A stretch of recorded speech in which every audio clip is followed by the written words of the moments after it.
Nak beli rumah pertama yang gaji 3K, ada tips tak? Uish, ada. Macam mana tu? Ada 3 tips bagaimana anda nak beli rumah dengan gaji 3K. Tips pertama, fahami rule 30.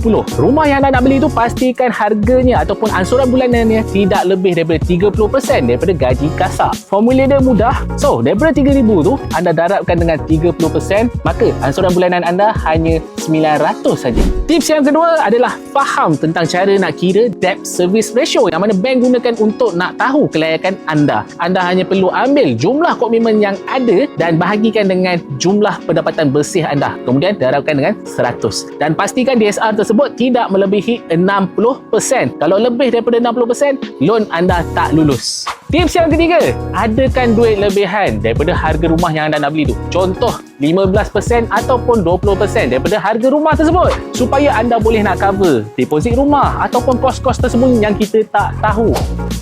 Kalau nak tahu lebih detail step by step macam mana nak beli rumah pertama, join ke kelas First Property Kickstart.